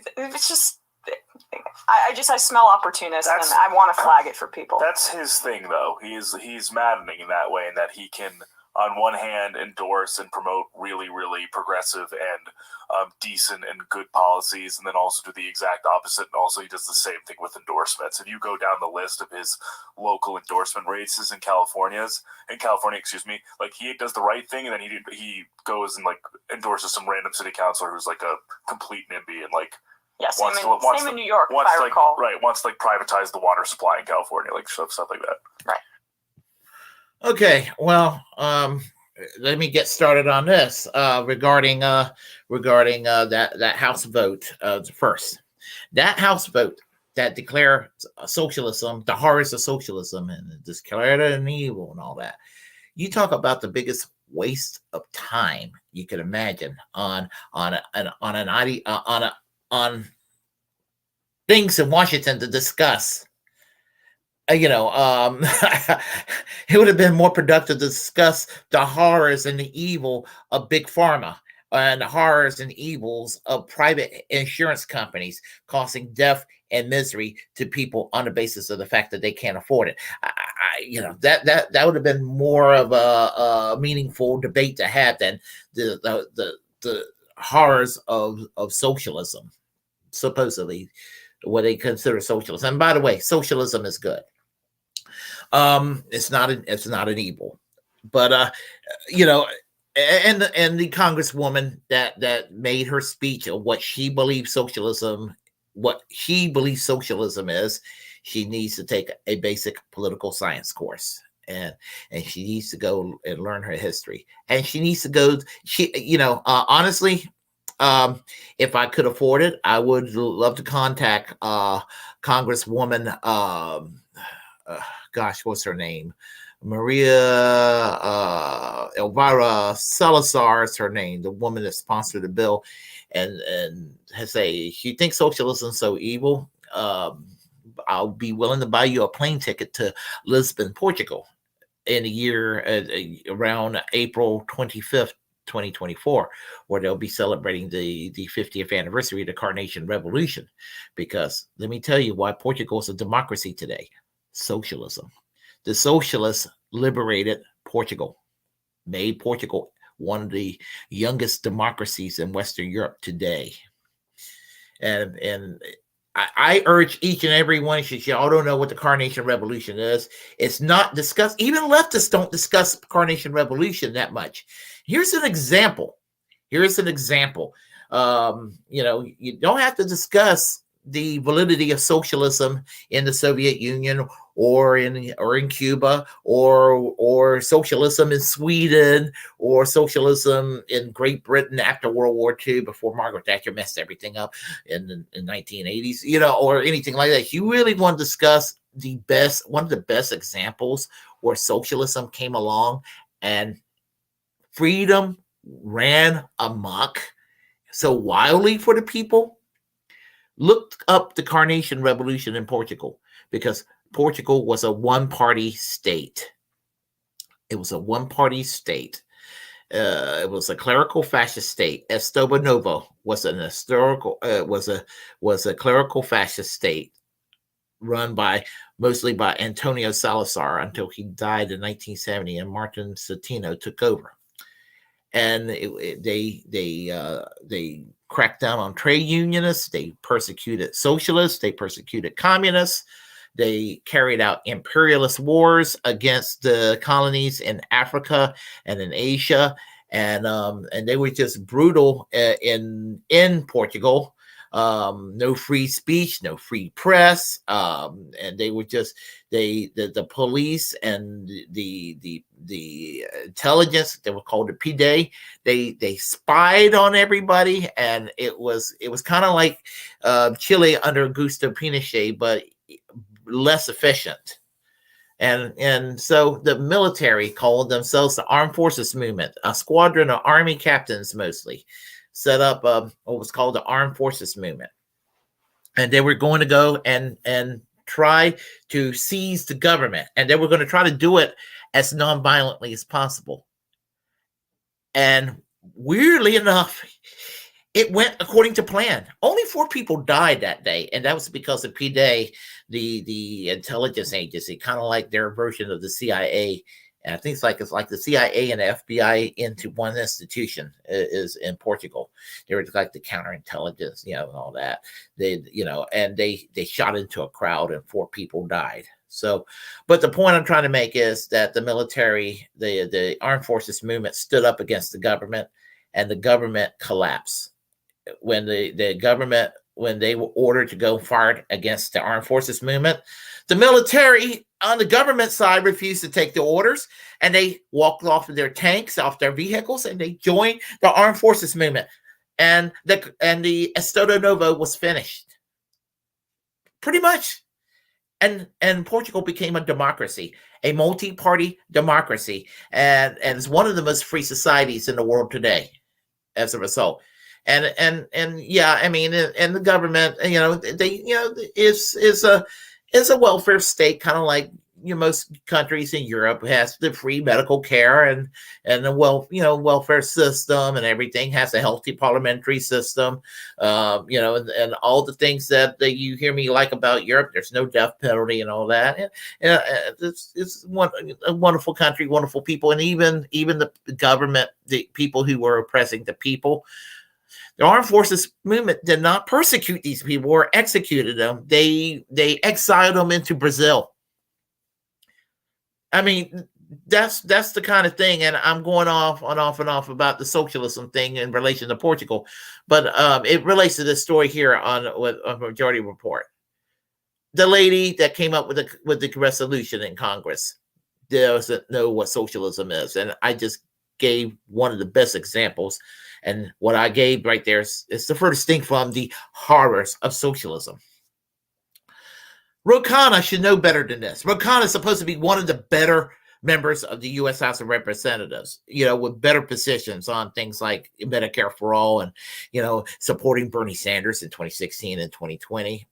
But Ro Khanna will let you down occasionally, do some really weird votes, and all that. So he's always been an odd one, and honestly, this vote against socialism in Congress, he should know better, because he's actually a pretty smart guy.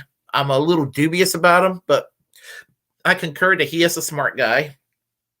I question his judgment a lot, because last summer he ended up endorsing Nomiki Konst over Kristen Gonzalez in that primary in New York. And why the heck did she have to go reach out to a congressman in California to get an endorsement? It's beyond me, but suffice to say. But Ro Khanna, I'm very disappointed that he went and voted against that bill in Congress. Thankfully, it's not likely to pass in the U.S. Senate. I hope it doesn't pass in the U.S. Senate.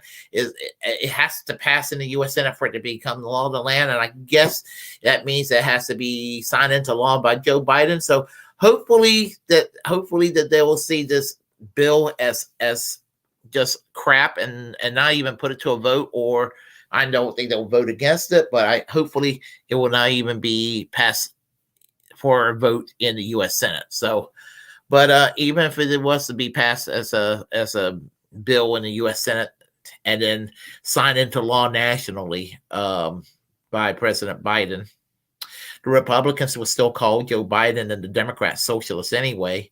And guess what? I will defy that law. And I will continue the thought crime of being a socialist. So, because I'm a free thinker. Obviously, the people who supported that particular legislation are not free thinkers. So, anyhow, people are ridiculous. So, next story, about the balloon, and about the balloon situation, the red balloon that flew across the country from China. Well, Yankee Tanky has something to say about that. So we'll let Yankee Tanky talk about this Chinese balloon. So let's see what he has to say about this Chinese balloon. So let me go. Take it away, Yankee Tanky. Yankee Tanky. There isn't even a balloon. Why are we talking about balloons from China?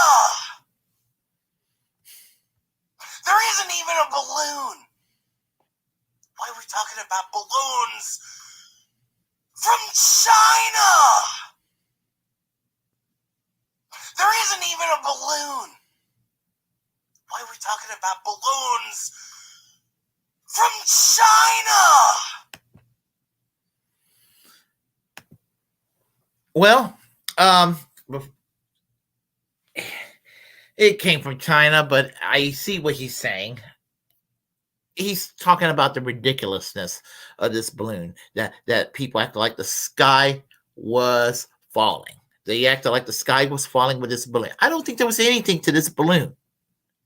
I mean, the balloon flew across the United States. And I think it was a trolling exercise by China, the People's Republic of China. I think that they were just having a big old laugh against the United States. Yeah, they were just, because it seriously was that ridiculous for the United States to go and I mean for them to ultimately shoot it down. It was that's what it was. It was, they were just sitting there they were just like, oh, look at these Americans being paranoid by this balloon. United States having these military bases over there, all over the Pacific, in fear of China. Now, you heard my position on Cuba. I do not want a government like they have in China, but I do not want a war with China. I do not. If China went into Taiwan, I do not want the United States to respond. I do not want to start World War III because of Taiwan. I do not want World War III because of Ukraine. I do not want World War III. I just do not want World War III. I wish that wish there'd be no invasion to begin with, but I don't want any World War III either. I prefer that we have no World War III more than anything else. Okay. And I don't want to sit there and do that now. And what the Yankee Tanky was saying, he was basically making fun of the paranoia of the United States. There was nothing to that balloon. They were flying it over, having a big old laugh, and we got 1,000 bases all around the world. China's bases is kind of in the Pacific, in that area. Russia, I don't, here and there. United States, 1,000. You make the comparison. Again, I'm not taking any sides other than the fact that we're all over the place. You want to know why we're $25 trillion in debt? Look at how we're the policemen of the world. We're all over the world. And we can have nice things like healthcare and things like that here, or free college, or housing for all, or jobs for all, for that matter. And hey, look, I'm not a fiscal conservative per se, but if the option was to close down these bases and we use because let me tell you, it's going to be trillions in savings if we do close these bases. It's not going to happen, but I'm giving you this as a conjecture. If we were to do this, you know what will happen? If we did this and they said, this will be put up to pay off the national debt for fiscal conservative reasons. The fact that we're not going to have these bases around, the world will be a little bit more at peace. And I would not have a problem with the national debt focusing on paying off the national debt, because at least by doing that, if the national debt by some miracle can get paid off, once it happens, there will be absolutely no excuse once the debt is paid off that we can start having the nice things that I would like to see for this country to have. I still say we need to have those nice things anyway, even though we are 30 trillion in debt. But, suffice to say. Let's see. This might be the last. No, there will be another story, but this is on Rebel headquarters. So I'm going to talk about her little grandstanding today. So from last week, rather. So this is AOC being AOC. So, and I got a lot to say about this. Okay, here we go.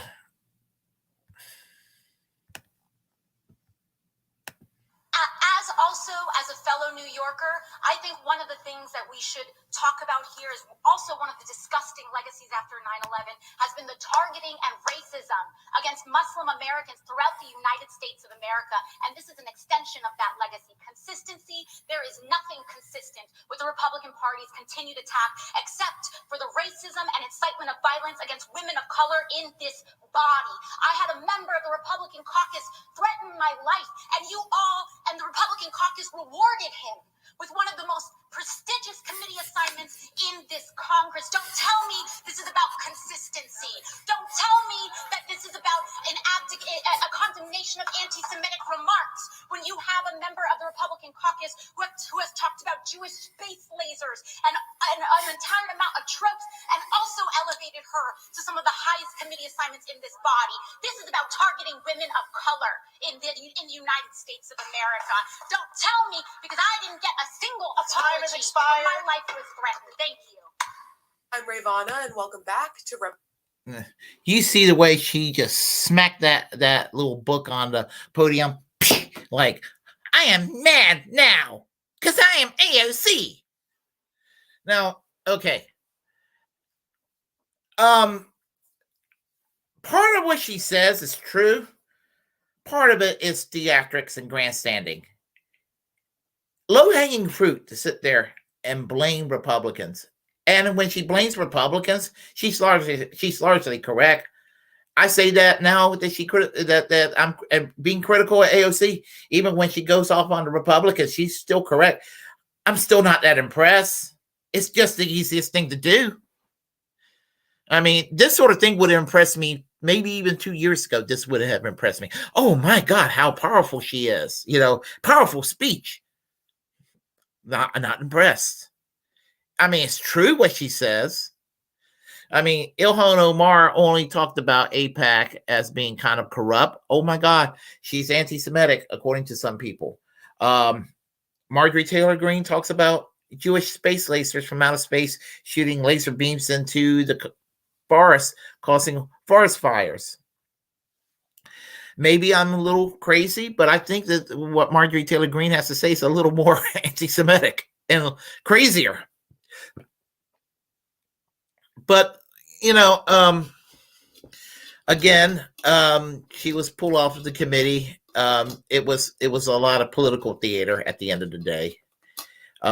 It was done for political reasons. And this is all mostly partisans. I don't necessarily think it had something to do with the quote unquote people of color. AOC, I hate to break it to you, because we're the same blood, but you're a white girl. Come on now. You just got a nicer tan than I do. So, but here's the thing. The thing about it is that it's just grandstanding, and that's all. She's all mouth and no substance. Easiest thing to do is sit there and say Republicans suck, and they do. So does she. I mean, she's consistently give you the grandstanding, kick butts speech, and then turn around, ends up voting like a corporate Democrat. The very thing she claimed to be against. And I'm supposed to be impressed by this? I'm not. I'm sorry. I'm just not. I'm just kind of like, it's like that's just a bridge that's just been, I just can't cross anymore. I don't know the analogy I could use at this point, but the point is that AOC, she's just all mouth and all show and all that, and honestly, I'm kind of glad people are waking up to her. It took me a little while.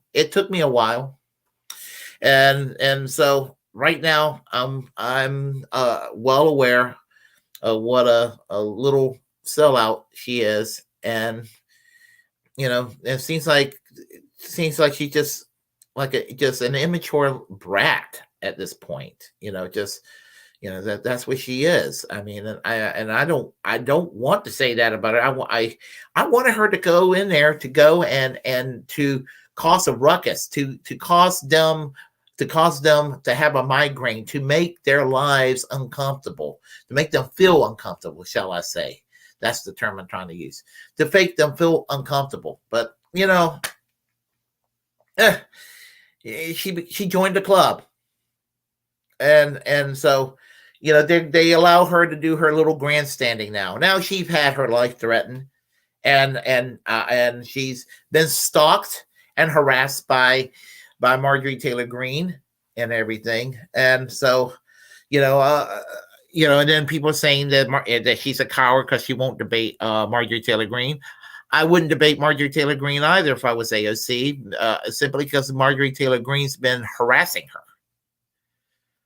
I mean, because she harasses people that she dislikes, and all that. The kid, what's his name? David Hogg, I believe. The kid there was a shooting in Florida, and he followed the kid into Congress. No matter what you think of gun control, the fact that she walked behind that kid and said she has a concealed carry permit with that big old pocketbook, it was almost in a threatening sort of way. I think somebody should have just called the law on her because she was basically trying to intimidate him.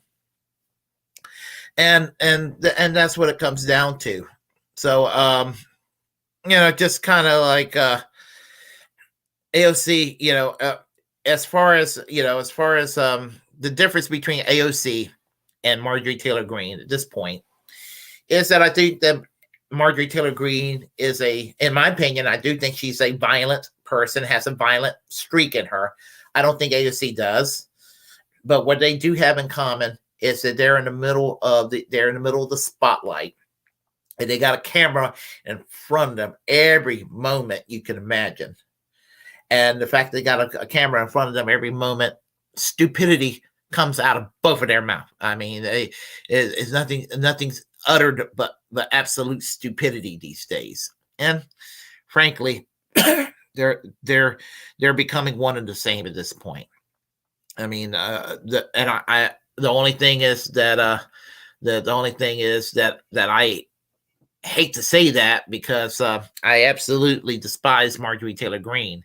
I don't necessarily despise AOC, but I am very, very mad and very disappointed with her for selling out.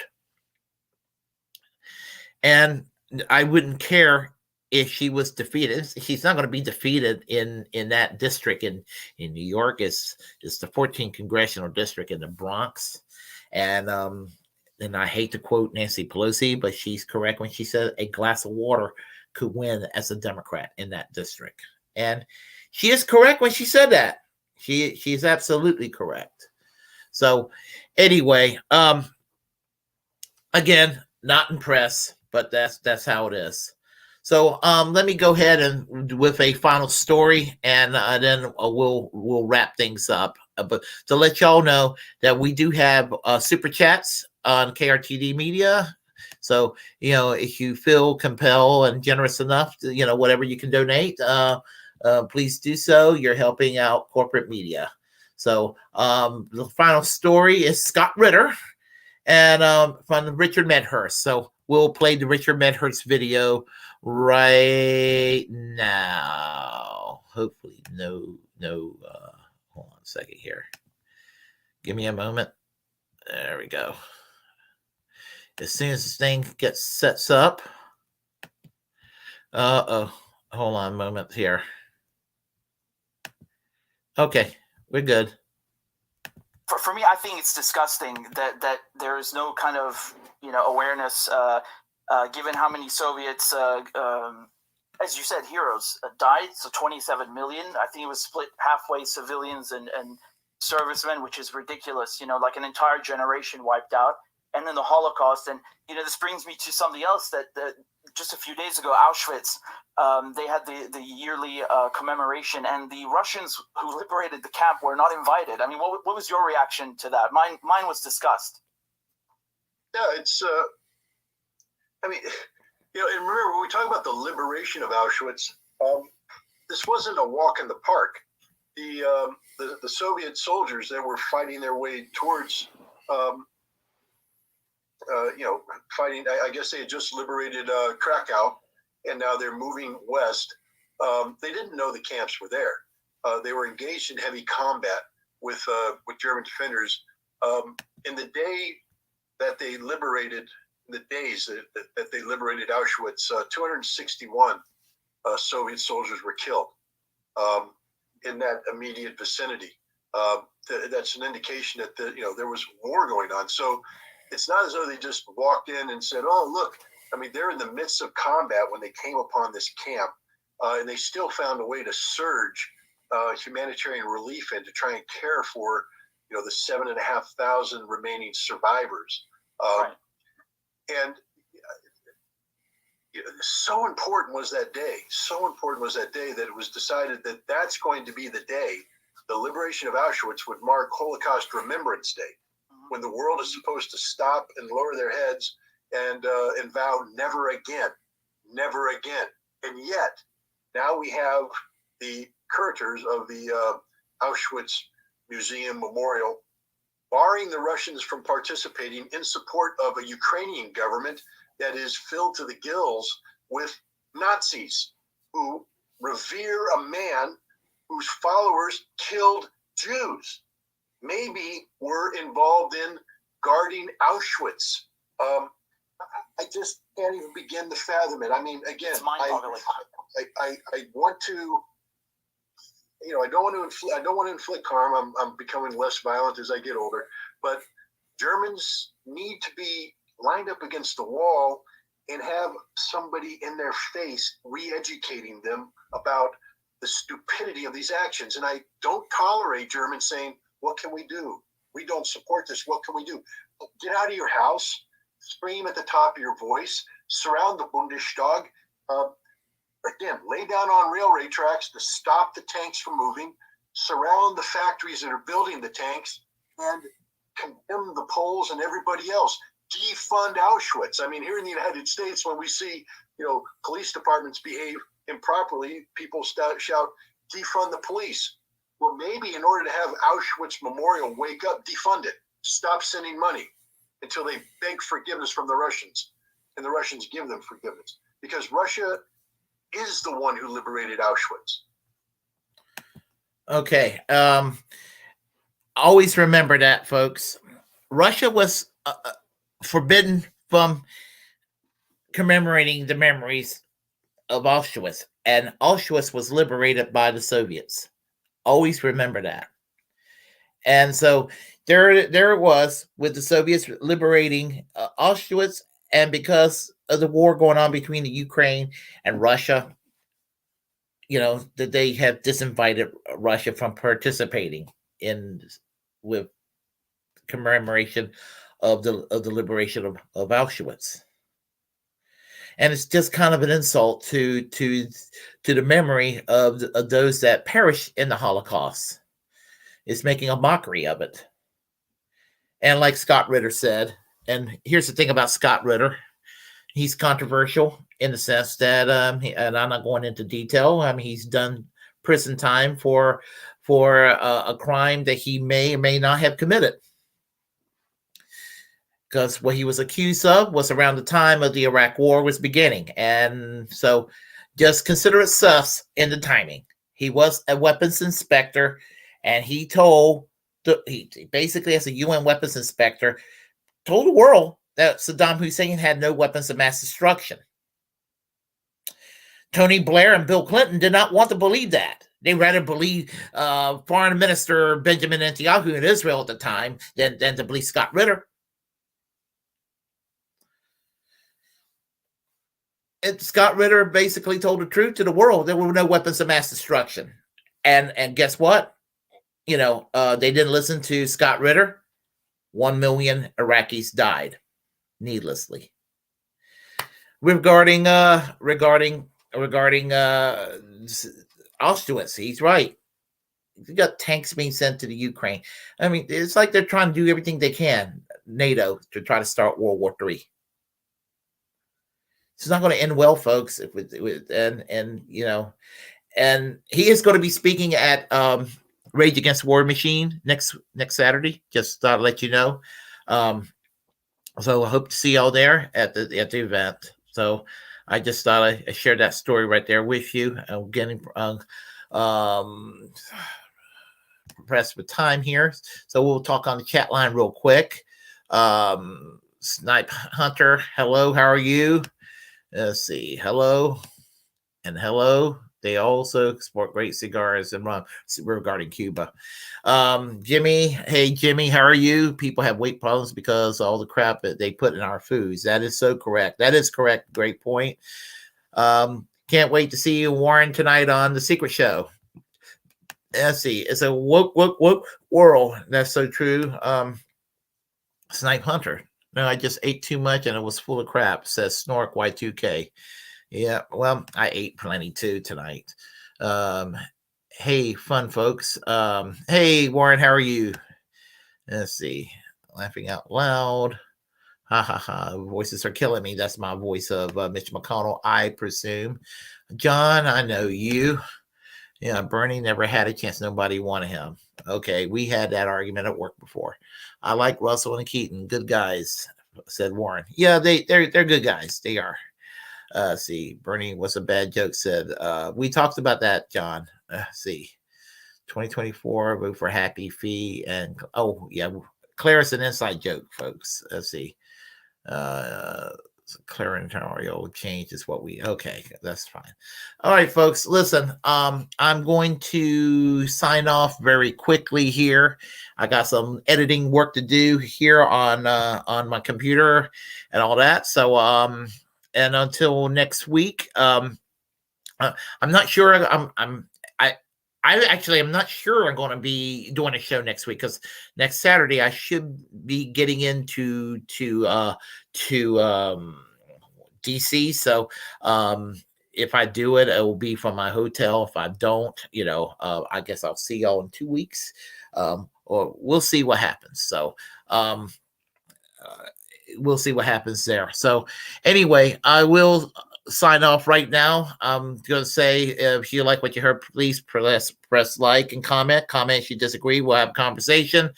Feel free to share the content on this channel and all these platforms here. As the First Amendment absolute, this is my duty to inform you to create your own platform and utilize it, because we're all the muckrakers of our time. Feel free to subscribe to my channel here on YouTube. Hit that notification bell, subscribe button. Do the same on KRTD Media. Hit those notification bells, the subscribe button. Hit and join us on all the platforms that KRTD Media is located on. Same thing with regard to my platforms too, on Twitch, and follow me on Twitter and Facebook as well. And thank you, Warren. I appreciate the great show. There we go. And let's see, Chinese. Oh yeah, Chinese balloons there. Okay, and thank you all for showing up and putting up with me for the past 2 hours. And hopefully, I guess definitely next 2 weeks from now. I'm not so sure about next week, but definitely 2 weeks from now, I'll be back here again for the Saturday night edition of the Willy Bragg Show tomorrow night at 8 p.m.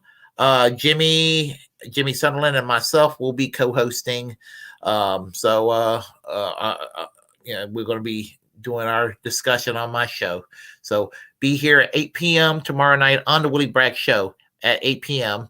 tomorrow night, Eastern Standard Time. Until next time, y'all take care. Good night.